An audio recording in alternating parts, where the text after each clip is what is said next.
আজকে থেকে আমি একদম অফিসিয়ালি ঘোষণা দিচ্ছি, যেই বিবাহের মধ্যে প্রকাশ্যে মিউজিক গান বাজনা বাজবে সেই বিবাহ আমি পড়াবো না। আপনি যদি আমার এই কথা মেনে নিতে পারেন আলহামদুলিল্লাহ, আর যদি মেনে নিতে না পারেন, যদি ভাবেন যে ইমাম রাখা যাবে না, আমি একবার সেই দিনই চলে যাব, কোনো সমস্যা নেই, সেই দিনই চলে যাব আমি।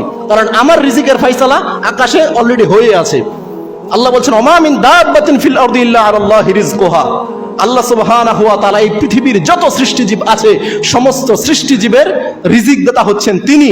তিনি তাকে কিভাবে খাওয়াবেন এটা তার দায়িত্ব।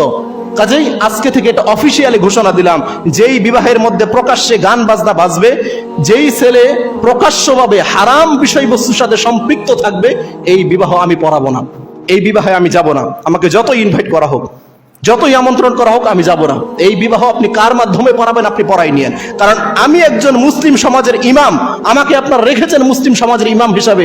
এখানে মুসলমানদের যে দায়িত্ব সেগুলো আমি পালন করব। যেই বিয়েতে হিন্দুয়ানি প্রথা চালু থাকবে সেই বিয়েতে আমি কিভাবে যেতে পারি বলেন, কিভাবে যেতে পারি? কাজেই আজকে থেকে এটা অফিসিয়ালি ঘোষণা থাকলো যে যেই বিবাহে প্রকাশ্যে গান বাজনা চলবে, যেই বিবাহের যেই ছেলে প্রকাশ্যভাবে হারাম বিষয়বস্তুর সাথে সম্পৃক্ত থাকবে, এদের বিবাহে আমি যাব না। আপনি আপনার বিবাহ পৃথিবীর কোন হুজুর দিয়ে পড়াবেন সেটা আপনার দায়িত্ব।